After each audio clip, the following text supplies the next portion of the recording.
श्री महाप्रज्ञ गुरवे नमः। जिसके सांसों में रहता है शाश्वत शांति का स्पंदन, उस महाप्रज्ञ को वंदन, उस महाप्रज्ञ को वंदन।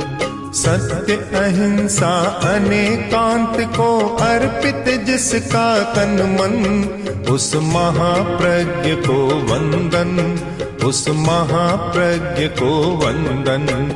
जिसके सांसों में रहता है शाश्वत शांति का स्पंदन, उस महाप्रज्ञ को वंदन, उस महाप्रज्ञ को वंदन।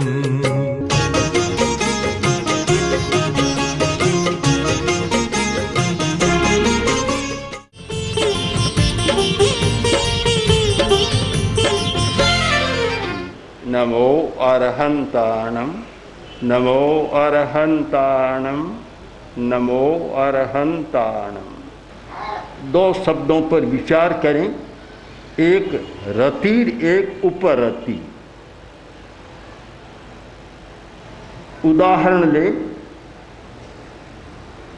मिठाई है, एक आदमी की मिठाई में रति है, आकर्षण है, और एक व्यक्ति में उपरति है, उससे अलग हो गया, विकर्षण कर दिया, आकर्षण समाप्त हो गया। तो रत और विरत, रति और विरति, आकर्षण और अनाकर्षण। जब तक उसमें आकर्षण है वह संयम नहीं कर सकता। वैद्य ने मनाही कर दी, आंतें खराब है, मिठाई नहीं खानी है, पर जब सामने भोजन में परोस दी गई, खाए बिना रह नहीं जाता, रह नहीं सकता। जानता है कि खाना अच्छा नहीं है, फिर भी खा लेगा। उसका कारण साफ है कि आकर्षण है, रति है उसमें,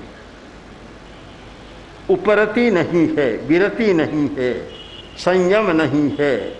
तो हमारी मन की दो अवस्थाएं होती है, एक रमण की अवस्था और एक विरमण की अवस्था। एक तो रमण, उसमें हम रमण करते हैं, आकर्षण है हमारा उसके प्रति, और एक विरमण हो जाता है। विरमण हो जाता है, कोई मनुहार भी करे तो भी वह नहीं खाएगा, तो मुझे नहीं खाना है। पदार्थ के साथ आकर्षण और विकर्षण, रति और विरति, इन दोनों अवस्थाओं पर विवेक करना है। तो फिर मन की एकाग्रता पर विचार करना भी बहुत जरूरी हो जाता है।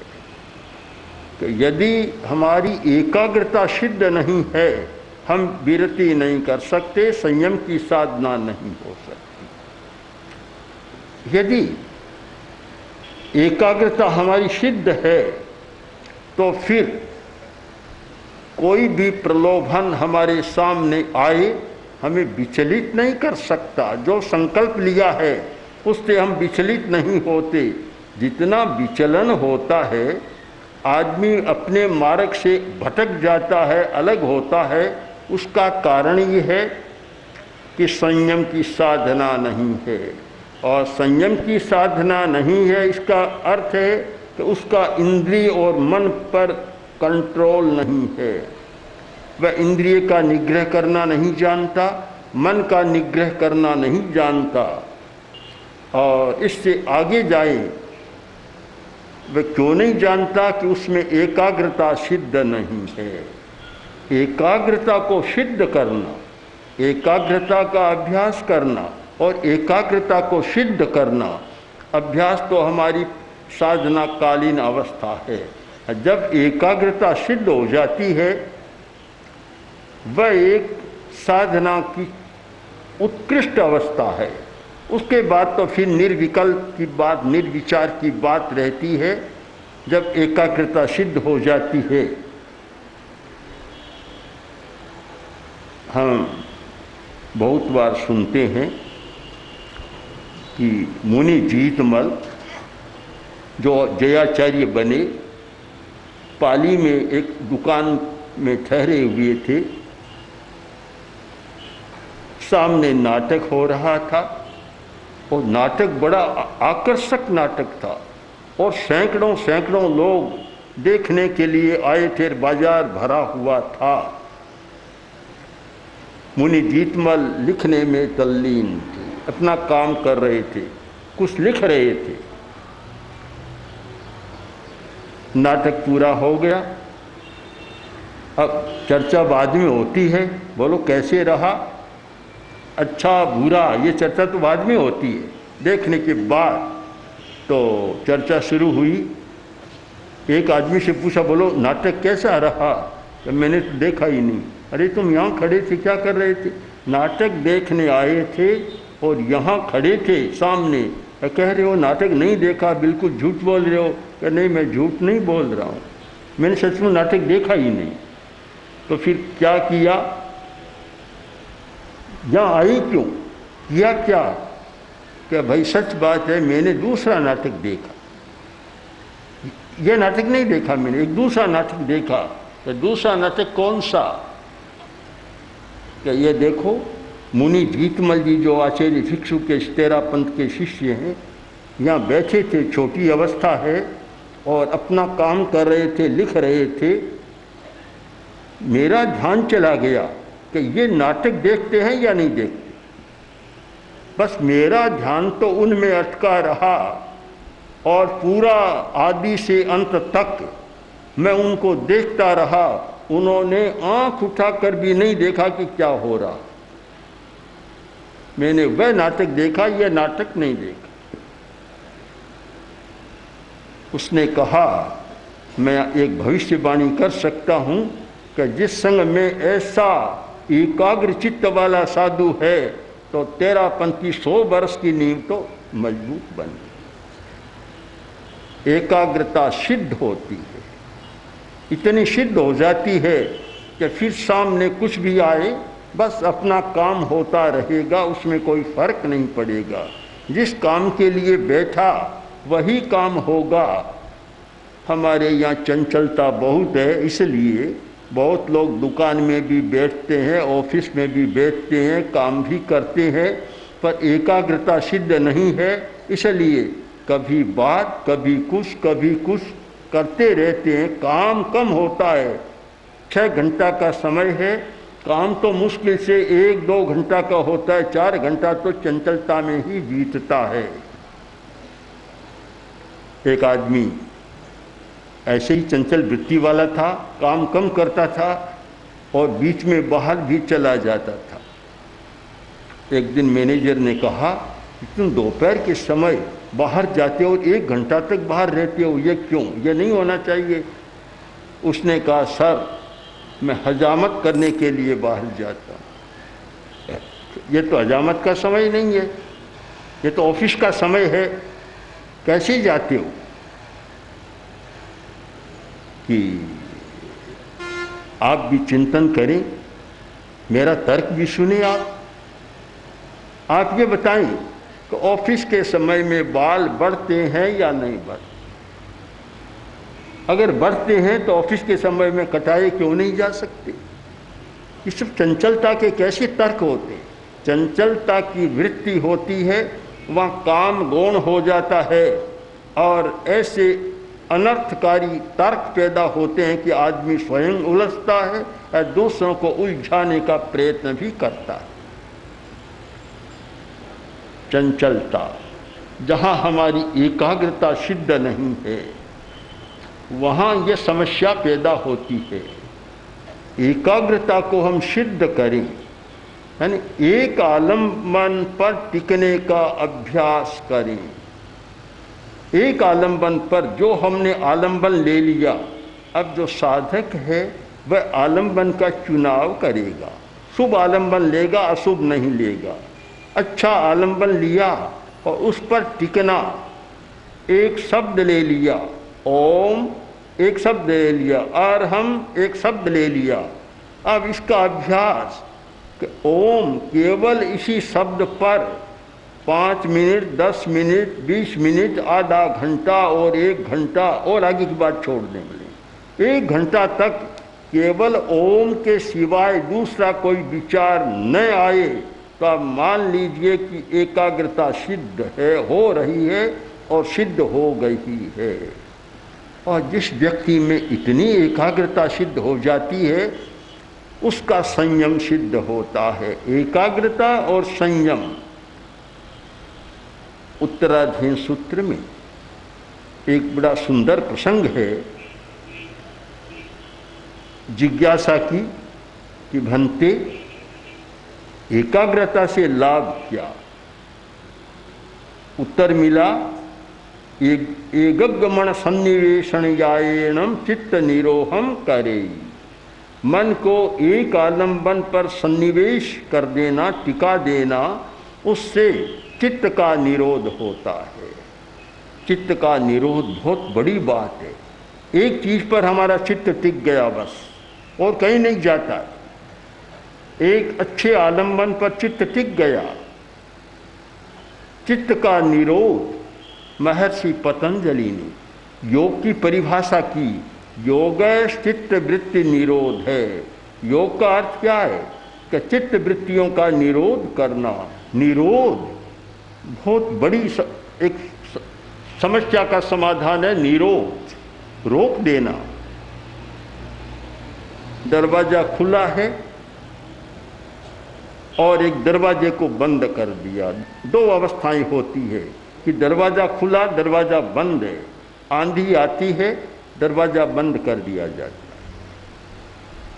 और सुरक्षा का समय होता है, रात को आदमी सोता है, दरवाजा बंद कर देता है। दरवाजा बंद करने का अर्थ है सुरक्षा। समझता बस अब कोई भीतर नहीं आएगा। खुला है, रेत भी आ सकती है, आदमी भी आ सकता है।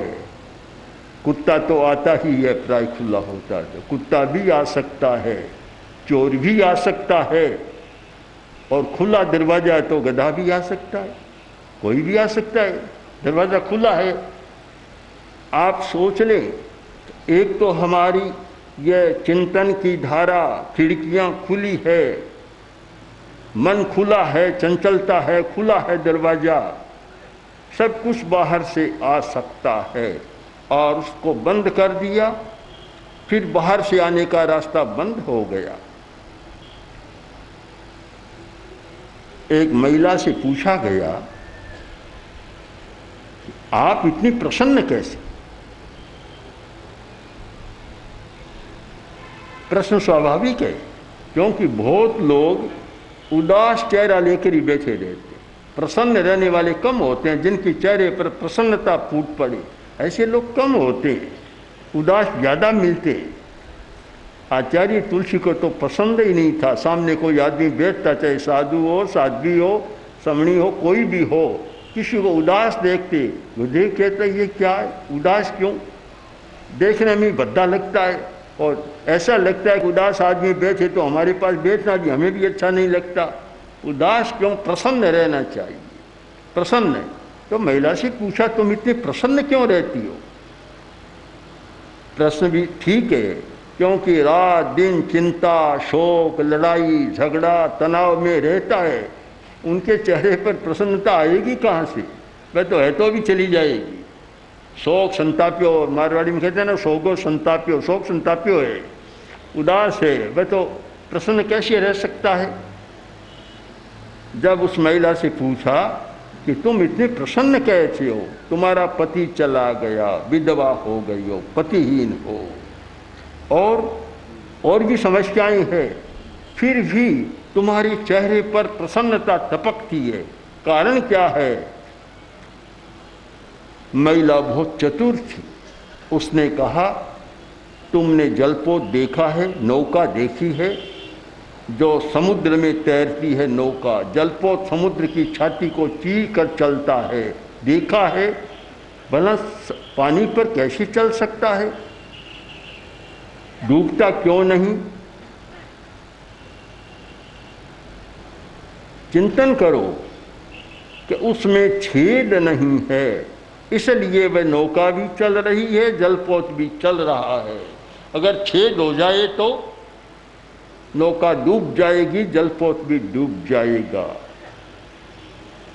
मैंने सारे छिद्रों को बंद कर रखा है, सारी खिड़कियों को बंद कर रखा है, और मैंने मन को इतना साध लिया, एकाग्रता इतनी साध ली कि बाहर से कोई आने का अवकाश नहीं है, और मेरे भीतर में दुख है नहीं, संताप है नहीं, सारी प्रसन्नता ही प्रसन्नता है। उदासी तो बाहर से आती है, और मैंने सारे छिद्रों को बंद कर दिया, सब पर लगा दिए, चेपकन लगा दी, कोई बाहर से आ नहीं सकता, इसलिए मैं सदा प्रसन्न रहती हूँ। आप सब भी चिंतन करें, प्रसन्न रहना है तो छिद्रों को बंद करना, छेदों को बंद करना होगा। एक सुराग हो गया, बड़ा खतरनाक होता है, बहुत खतरनाक होता है। बड़ा बांध था और एक सुराग हो गया तो वहाँ के लोग घबरा गए कि सुराग हो गया। कोई आदमी जा रहे थे रास्ते से और बोले क्या चिंता की क्या बात है, कि चिंता क्या, बांध है, सुराग हो गया, बड़ा खतरनाक है, पानी निकल जाएगा बाहर और बाढ़ भी आ जाएगी। उसने कहा कि यही चिंता है कि पानी निकल जाएगा, सुराग है तो बड़ा और कर दो, सुविधा से पानी निकल जाएगा। छेद छोटा हो और बड़ा हो खतरनाक होता है। जहाँ बांध है वहाँ सुराग मान्य नहीं होता। हमारे मन भी, हमारा जीवन भी एक बड़ा बांध है, और वहाँ ये जितने सुराग होते हैं, बाहर से कुछ आते हैं, भीतर का निकलता है, बाहर से आते हैं और मन को बेचैन बना देते हैं। हम कैसे इन छिद्रों को बंद करें, इन आश्रव द्वारों को बंद कैसे करें? आसव दाराइन पीहे ही, आश्रव द्वारों पर पिधान ढक्कन कैसे लगाएं जिससे कि बाहर से दुख नहीं आए? एक सिद्धांत पर ध्यान दें कि दुख कहाँ है, बाहर से आता है, भीतर दुख नहीं। इस सच्चाई को समझ लें कि दुख भीतर नहीं है, शरीर के भीतर नहीं है, आत्मा के भीतर नहीं है। भीतर तो आत्मा है, आत्मा में दुख है नहीं, वहाँ तो अनंत सुख है, तो फिर दुख कहाँ से आता है? सब बाहर से आता है। अगर आपके छिद्र खुले हैं तो दुख को प्रवेश करने का मौका मिल जाएगा। उदासी को, बेचैनी को, डिप्रेशन को, सबको भीतर में प्रवेश करने का मौका मिल जाएगा। और आपने सुराग बंद कर दिए, खिड़कियां बंद, दरवाजे बंद, वे बाहर से आ नहीं सकेंगे, आपको दुखी बनने का मौका नहीं मिलेगा। इसलिए यह चित्त का निरोध आवश्यक है, और एकाग्रता गहरी होती है तो चित्त का निरोध होता है, यानी बाहर से दुख आने के सारे दरवाजे बंद हो जाते। चित्त निरोध हुआ, सब रुक गए, भीतर प्रवेश नहीं, नो एंट्री। बाहर लिखा रहता है बहुत जगह कि प्रवेश निषिद्ध है। जहाँ भी सेना का मुख्यालय है, जहाँ पुलिस का है, या और भी बड़ी बड़ी कंपनियों का, उद्योगों का है, प्रवेश निषिद्ध है। दरवाजे पर तो हम लिख देते हैं प्रवेश निषिद्ध है, पर इस दरवाजे पर नहीं लिखते भी प्रवेश निषिद्ध है, कभी नहीं लिखते। प्रवेश खुला है, ये प्रवेश खुला है, यह हमारी चंचलता है। चित्त का निरोध एकाग्रता के द्वारा होता है, और सारे प्रवेश रुद्ध हो जाते हैं। और उस अवस्था में क्या होता है कि मन गुप्तयाये संयमम आराहे। उत्तराधीन का एक सुंदर निर्देश है कि जब मन गुप्त हो गया, मन सुरक्षित हो गया, अपने स्थान पर टिक गया, सुरक्षित, गुप्त है, सुरक्षित है, उस अवस्था में संयमम आराह्यहि, संयम की आराधना कब होती है? हमारे साधु साध्वियों को भी समझना है, समणियों को, सबको समझना है, गृहस्थों को भी समझना है कि संयम की आराधना कब होती है। इंद्रिय और मन का निग्रह हुए बिना संयम की आराधना नहीं होती। संयम स्वीकार कर लिया, चाहे पूरा संयम स्वीकार किया, चाहे आंशिक रूप में संयम स्वीकार किया, चाहे खाने के विषय में संयम स्वीकार किया, चाहे अन्य किसी इंद्रिय के विषय में स्वीकार किया, पर वह संयम कब सिद्ध होगा, कब ठीक पाला जाएगा? क्या मन गुप्तयाये, अगर आपका मन सुरक्षित है तो संयम की आराधना होगी, और मन सुरक्षित नहीं है तो संयम तो लिया, अभी तो त्याग लिया और बाजार में गया, सुगंध आई और मन ललचा गया। बहुत लोग ऐसे होते हैं, त्याग कर लेते हैं और त्याग के बाद गलियां निकालते, गली रास्ता खोजते हैं। कभी त्याग तो ले लिया, अब कैसे करूं? एक व्यक्ति आया, आकर गुरु के पास बोला, गुरु ने बहुत उपदेश दिया कि शराब मत पियो, अच्छा नहीं, छोड़ दो। कि ठीक है, आप संकल्प करा दो, मैं शराब नहीं पीऊंगा। संयम हो गया, त्याग संयम हो गया कि शराब नहीं पीऊंगा। दूसरे दिन आया, आकर बोला, महाराज आपने मुझे शराब पीने का संकल्प दिला दिया, संयम करा दिया, और मैंने स्वीकार कर लिया मैं शराब नहीं पीऊंगा, पर एक मेरी शर्त है, मेरा सशर्त संयम है। क्या? कि शराब नहीं पीऊंगा, कर कोई मनुवार कर दे तो मैं जरूर पी लूँ, ये गलियाँ निकालना होगा, ऐसे तो मैं नहीं पीऊंगा, यानी पैसा खर्च कर तो मैं नहीं पीऊंगा। बहुत लोग ऐसा कहते हैं कि मैं पान बीड़ा फलाना फलाना ऐसे नहीं खाऊंगा, पर कोई मनुहार कर देगा तो फिर मैं खा लूँगा। ये एक संयम के रास्ते में गली निकालने जैसी बात हो गई।